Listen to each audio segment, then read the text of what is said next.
لله رب العالمين والصلاة والسلام على أشرف الأنبياء والمرسلين نبينا محمد وعلى آله وصحبه ومن دعا بدعوته واستنى بسنته وسار على نهجه إلى يوم الدين. أما بعد، السلام عليكم ورحمة الله وبركاته. If I'm not mistaken, yesterday we read from verse 57 to verse 59 of our noble Surah, Surah Al-Baqarah,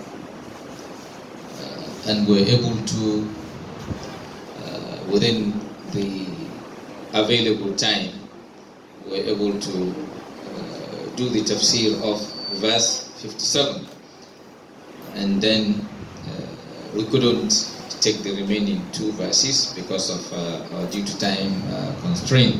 So inshallah, today we will take the remaining two verses, that is verse 58 and inshallah, if Allah permits, verse 59 as well. So we read this, we did the tafsir of the verse where Allah Ta'ala is saying, وَظَلَّلْنَا عَلَيْكُمُ الْغَمَامَ وَأَنزَلْنَا عَلَيْكُمُ الْمَنَّ وَالسَّلْوَى كُلُوا مِنْ طَيِّبَاتِ مَا رَزَقْنَاكُمْ وَمَا ظَلَمُونَا وَلَكِنْ كَانُوا أَنفُسَهُمْ يَظْلِمُونَ. That's verse 57. So today's verse is verse 58. In that verse, Allah Ta'ala is saying, وَإِذْ قُلْنَا دَخُلُوا هَذِهِ الْقَرْيَةِ فَكُلُوا مِنْهَا حَيْثُ شِئْتُمْ رَغَدًا وَادْخُلُوا الْبَابَ سُجَّدًا وَقُولُوا حِطَّةٌ نَغْفِرْ لَكُمْ خَطَايَاكُمْ وَسَنَزِيدُ الْمُحْسِنِينَ فبدل الذين ظلموا قولا غير الذي قيل لهم فأنزلنا على الذين ظلموا رجزا من السماء بما كانوا يفسقون. So Allah Ta'ala was still talking about the Bani Israel. Yesterday we gave a brief story about how Allah Ta'ala commanded them to go into Baytul Maqdis, and some of the scenarios that happened between them and Prophet Musa alayhi salatu wasalam after they left Egypt. And we said because of their stubbornness, Allah Ta'ala left them wandering for about 40 years, and within that period Prophet Harun alayhi salatu wasalam died, and then Prophet Musa also died. Then after the kind of remorse in them, and then seeking Allah's Ta'ala's guidance, Allah Ta'ala decided to use the Prophet Yusha alayhi salatu wasalam. We said he was actually the young man sallallahu alayhi wasallam that was with Prophet Musa while he was trying to search for the person Allah Ta'ala asked him to search for, that is Qadru. So, and after Allah Ta'ala decided to grant their prayer, then he, with the leadership of Prophet Yusha, they were able to face the people that they were afraid of in Baytul Maqdis, because initially when they were asked to go, they said to Prophet Musa alayhi salatu wasalam that inna fiha qawman jabbarin, that in it there were some tough people, and that they said they won't enter into Baytul Maqdis unless those people come out on their own, not they making any effort. And then they said to Prophet Musa alayhi wasalam that he and his God should go and fight, that they will be waiting here. In which Allah Ta'ala says, lots of some of those stubbornness, they suffered for that 40 years.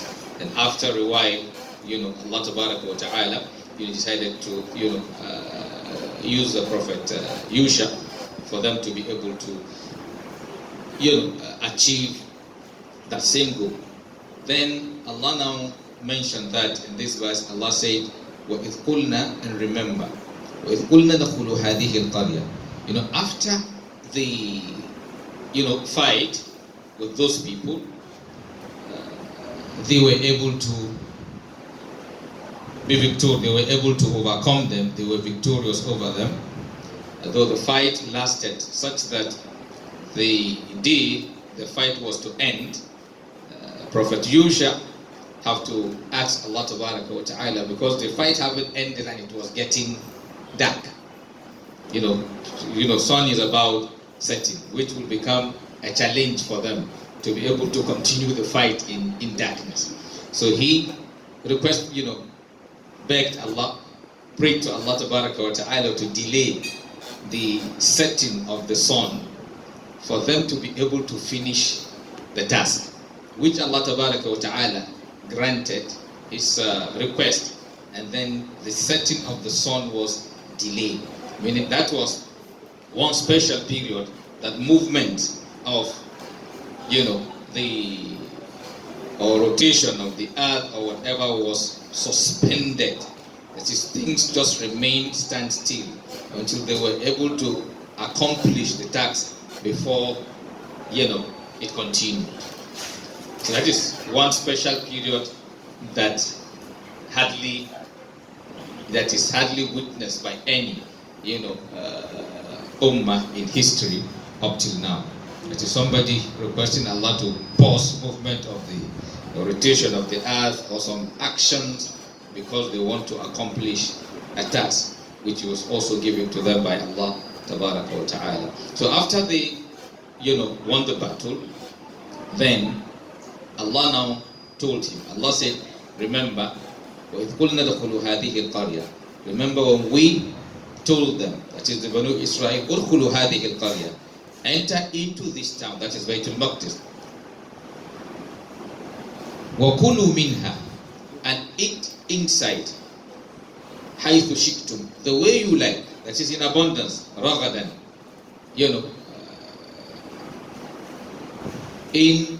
with pleasure. It is Allah asked them, let them enter into the town, things available for them in abundance, they eat with pleasure, with happiness, as they like.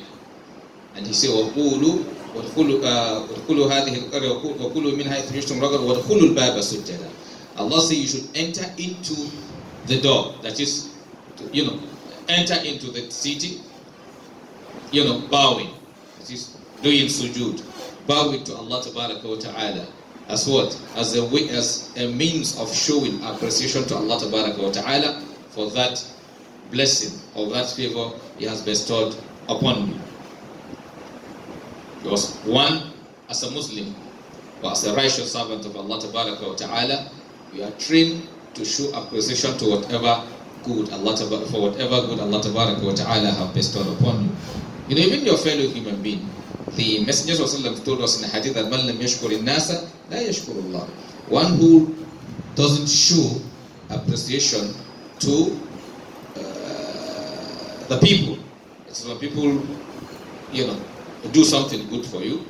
If you are the type that doesn't show appreciation to people, then you cannot show appreciation to Allah Ta'ala. So if Allah will encourage you to show appreciation to people, what more of He that is giving you things without limit. So Allah said, وَادْخُلُوا الْبَابَ سُجَّدًا وَقُولُوا حِطَّةٌ, and then you should also say hitta, that is meaning, oh Allah, we are asking for your forgiveness. وَقُولُوا حِطَّةٌ, Allah said, when you do that, نَغْفِرْ لَكُمْ خَطَايَاكُمْ, we will forgive you your shortcomings, we will forgive you your sin. They've committed so many sins. As we gave some of the narrations pertaining to their attitude toward Prophet Musa ﷺ, while he was moving with them, he went to have a conversation with Allah. They made a calf and started worshipping it.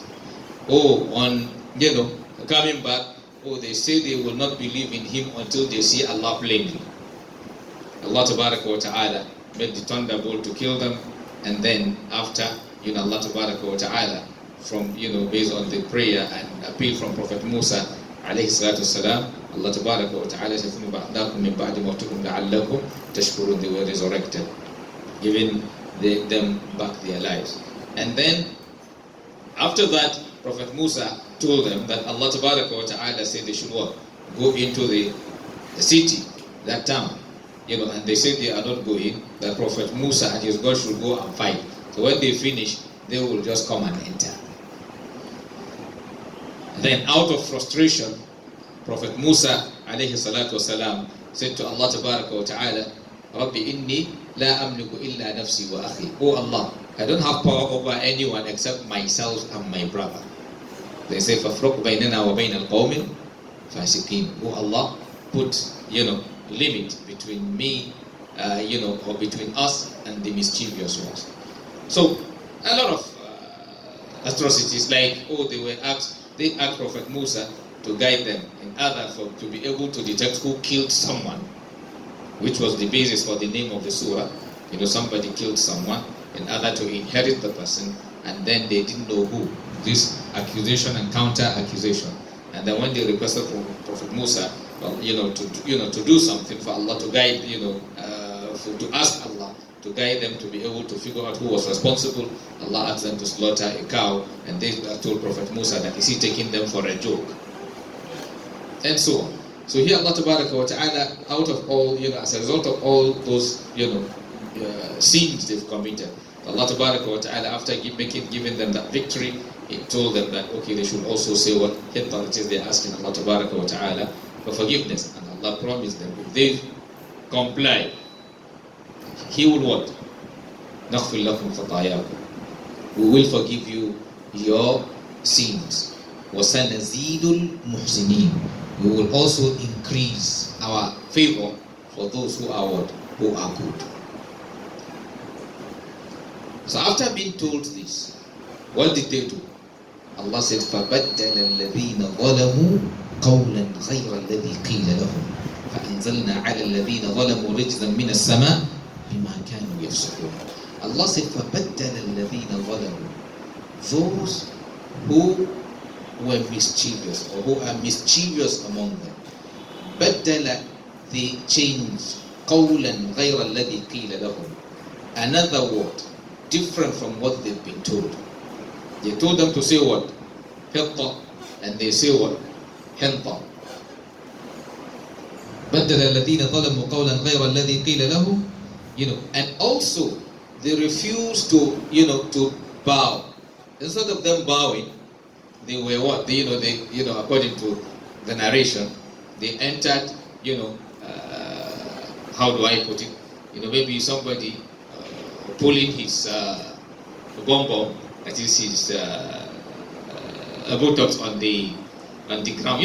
Sometimes somebody who just want to make mockery of someone. So it can show you how some of them frustrated, the messenger sent to them by Allah Tabaraka wa Ta'ala. So usually you discover that most people at a point, messengers sent to them, they tormented them. Even our noble Prophet ﷺ, you see, they suffered him in Mecca to the extent he has to migrate from Mecca to where? To Medina. He migrated to Medina, they still did not what? Let him be. They were still going there, attacking what? Fighting them. So same thing they did to Prophet Musa alayhi salatu wassalam. So here now, they are also somehow exhibiting the same attitude towards Prophet Khadr alayhi salatu wassalam. He told them what to say. And he told them what to do. They were told to bow. They were told to prostrate. They were told to do sujood or bow as a sign of what? Appreciation to Allah Tabaraka wa Ta'ala. Instead of bowing, they were what? Crawling with their buttocks. And also they were told to say what? To ask for forgiveness. And they were saying what? Henta. They were asking for what? For grains. One that looks a little bit similar to what they were told to say. Then, so بدل الذين ظلموا قولا غير الذي قيل لهم. So the mischievous ones changed the word different from the one they've been told. Then Allah said, فبدل الذين ظلموا قولا غير الذي قيل لهم فأنزلنا على الذين ظلموا رجزا من السماء. فأنزلنا على الذين ظلموا. Then Allah said, then we sent down to those who were what? who were wrongdoers. Rijzan, a punishment. Min as-sama, from the heaven. Bima kanu yafsukun, as a result of what? Their mischief. So if Allah Ta'ala commands one, if one complies, he rests in the world and in the hereafter. If Allah commands one and he refuses to comply, he will suffer here and suffer in the hereafter. بدل الذين ظلموا قولا غير الذي قيل لهم فأنزلنا على الذين ظلموا رجزا من السماء بما كانوا يفسقون. Just like the state, we can see the world today. Like I do say to people, most of the challenges are coming as a result of people disobeying Allah. Because whether at all level, whether at lower level or at higher level, whether at lower level or at higher level, the moment we refuse to submit ourselves to Allah Ta'ala, we are going to have problems. Because like I told us, or I have been telling us from the beginning of our talk, whatever Allah commands you to do, He is not asking you to do something for His own benefit. He is asking you to do something for your own benefit. Your ibadah has nothing to give Allah. Your ibadah has something to give you. 100% of your service, the benefit goes to you. He has nothing to gain from your own benefit. Like I do say, when you serve any other being which is not Allah, that being is benefiting. That is when you serve anybody, that person you are serving is what? Benefiting from the service. It may be mutual. He may be benefiting and you may be as well be what? Benefiting from it. Let's assume you render someone a service. Maybe you render the service, he benefited from the service and he will pay you for the service. But in the case of Allah, whatever you do as worship of Allah or service to Allah, He has nothing to make from it. He has nothing to gain out of it. Take for example, Allah, part of ways of serving Allah is what? He tells you don't take any life unjustly. So if you take a life, what does it cost you? It doesn't cost you. And you can't take any life that He didn't allow you to take. Like I said to us, you don't have power to do anything. Anything you think you have power to do, they are just things that He have decided to allow you to do. Like now, any of us sitting down here, you think you can go out, right? Yes, you can go out if Allah permits you to go out. If He doesn't permit you to go out, you will attempt to stand up, you cannot stand up. And you can explain why. Your hands are there, the legs are there, but they will refuse to walk.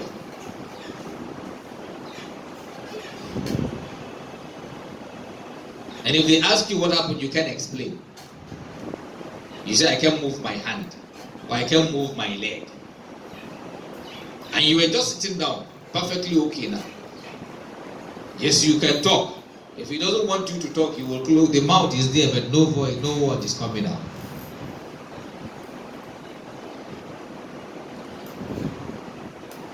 So like I said, we in our own case, some things we are thinking that we can, they are not. If in relation to Allah we cannot. That is, in relation to Allah what? We cannot. In relation to Allah we are only doing things we can because He allowed us to can. Let me put it that way. I don't know whether I'm making sense. That is, you can do it because He made you to what? To be able to do it. Not that you made yourself to be able to do it. No, He made you to be able to do it. If He doesn't want you to do, He will stop you from doing it.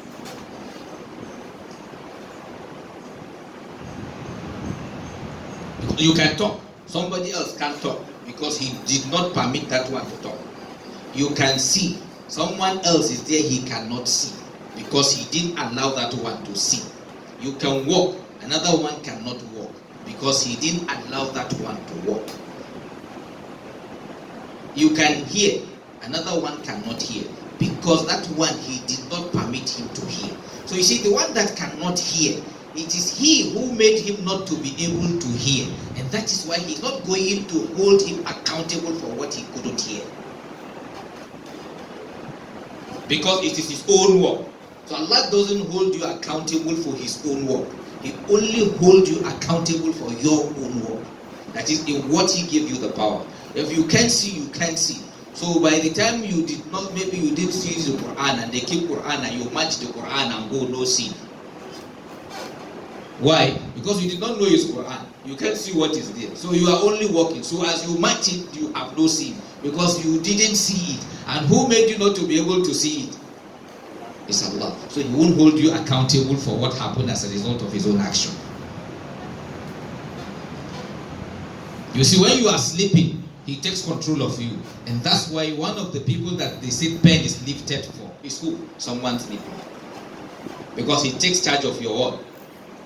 Your life. So you, even if you abuse Allah while sleeping, no sin.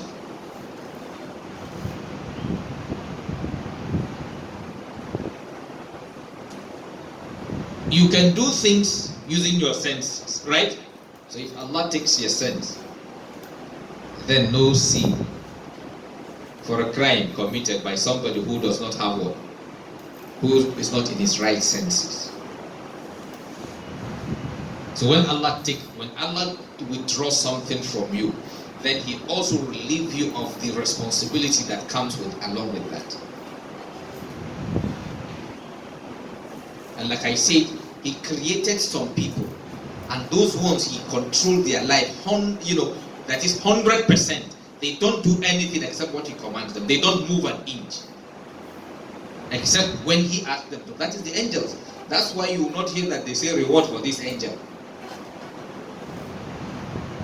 Because their own nature, anything they do, it is a command from Allah. So if they kill you, they are not committing sin because it's Allah that asked Him to kill you. He won't kill you if Allah did not ask Him to kill you. And if Allah asks Him to take your life, like we said in the previous Tafseer, He will not allow you to cross by a second. And He won't take it a second before the time. And He doesn't care what you are doing. Because His own duty is what? Take your life. So if you like be driving and you have 100 people inside your vehicle, He doesn't care. His own duty is to take your own life as the driver. How to save the people inside the bus, that is not His own job. So He doesn't care about that one. Somebody else have the job. That person will do his own job. So the person that Allah did not say will die inside the bus, he will not die.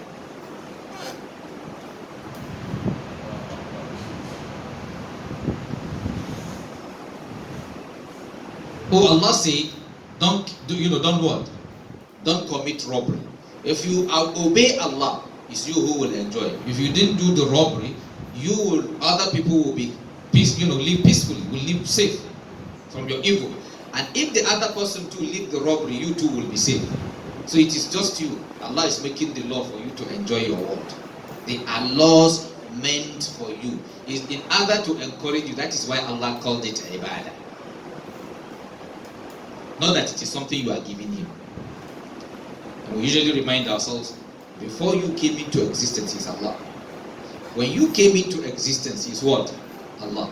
And the day He takes you away, He is still what? Allah. So your present doesn't add anything to Him. It doesn't add His value, it doesn't take His value. Just like we are different. If somebody is on his own, when anything that happens in your life changes you. If you don't have wife, they will say you are what? Single. Have it? So when your name change or your status change, if you marry a woman, they will say you are what? Married. Okay, if your wife born, they will say you become what? A father. If your wife died, they say you are what? A widower. If your husband died, they will say you are what? A widow. So if you didn't born, they will say you are what? Barren. If money come, they will say you are what? Rich. If the money go, they will say you are what? Poor. So you see, you are changing. But Allah doesn't what? If you are here, He is Allah. You go, He is Allah. You worship Him, He is Allah. You don't worship Him, He is still what? Allah. Because you are not adding anything to Him. He doesn't need you. It's you who need Him.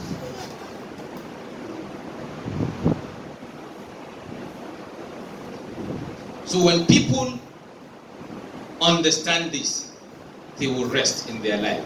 It will encourage them to do the ibadah. Take for example, like the nawafil or other things we are doing. When you do those things sometime, there's a way you feel your system. You need exercise. Sometimes some aspects of ibadah are also what? Exercise. Today we fast. Medically you've been told that what? Fasting makes you what? Healthy. When you finish fasting, it doesn't harm you, but rather it makes your life what? Better. Because Allah who created you know what you need. So may Allah Ta'ala give us the fortitude to be able to submit to Allah Ta'ala. May Allah Ta'ala make, okay. Wa alaikum salam wa barakatuh. Yes, sir. Allah gets nothing by our assistance. Yes. By anything. Now, Why did Allah ask us to worship Him? What does our worship do to Him? yes, our worship does it. He told us in a verse of the Quran that ma uridu minhum min rizqin wa ma uridu an yut'imun. I don't need any sustenance from them. Neither do I want what? A rizq. He said, man amila salihan, whoever does good for li nafsihi is for himself. Wa man asaa, whoever does what? Evil, who suffers it? Fa alayha is the one. So, your ibadah for him, why he called it ibadah or called it worshipping him, is just to motivate you. Like now, a child can do something. Maybe you are not even the biological father of that child. You say, that's my boy. You know, that saying, that's my boy, there's a way he will feel. Like now, when there is football match between two countries, you see some people cheering the footballers, have it? But maybe by the time they finish playing the ball and they share the money, maybe him, they will not even remember he is there.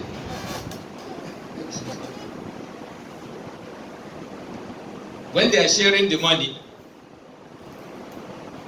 he doesn't have gain anything. Or maybe sometime you are there as a father, depending on how one thinks. Some parents are there, they will tell you that you as their own child, whatever they are doing for you, they feel they are discharging their own obligation placed upon them in relation to you by Allah. So they don't care. Whether tomorrow become rich and build mansion for them, they don't care. That's not their own business. Buy a car for them, that's not their own business. They will tell you if you want to offer them something, you be a good person, that's all. Some parents will tell you that straight as a child, because he will tell you till the day he will die. He will continue to pray to Allah to give him the means of taking care of himself. So he's not going to wait for you. He is going to continue to pray for Allah to give him the means of accommodating himself, so he doesn't need your house. That one father went as far as telling maybe his children, he told them, well, if tomorrow or you think you are going to buy a car for me, you are only increasing your own assets to inherit, because he is not praying to bury you, he's praying for you to bury him.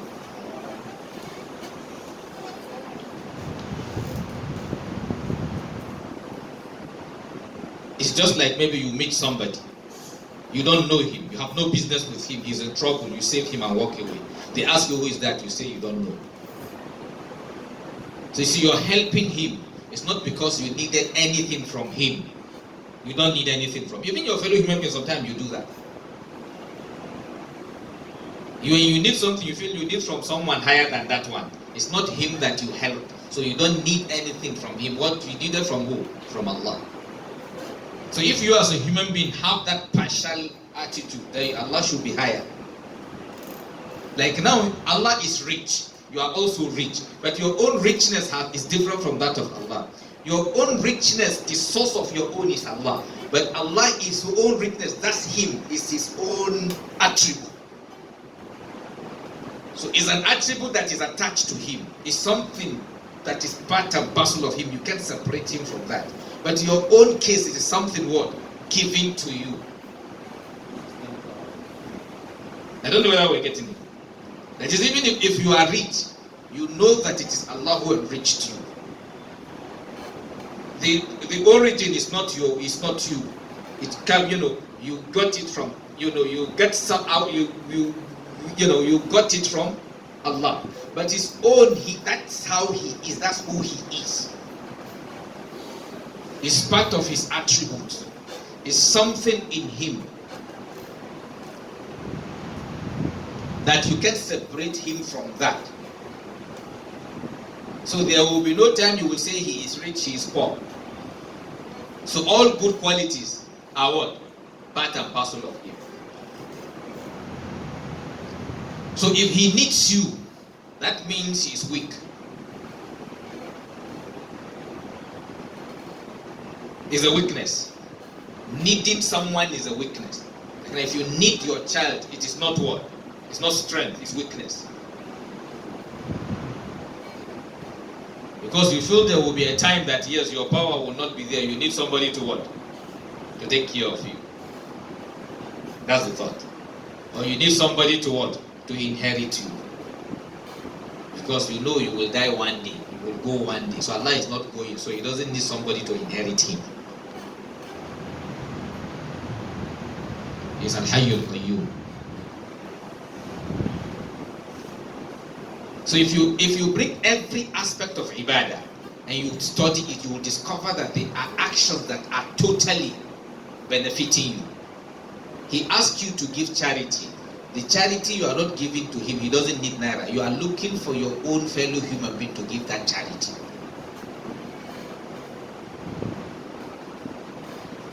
Like now we are crying of insecurity.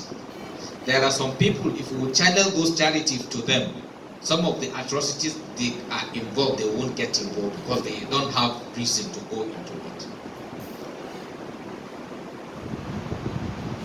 So they are things for your own benefit. So Allah calling it ibadah is out of respect, just to encourage you. So you can say something is yours, but in reality it's not yours. Like now you can, in some communities, maybe you can see your brother's wife and you say our wife. Have it? But in reality, when the reality comes, you will say that is her husband. Have it? But out of what? Love. Out of, show of unity in the family. Your brother's wife, you say what? Our wife. But if they now come and ask her, where is your husband? She will go and pick one person.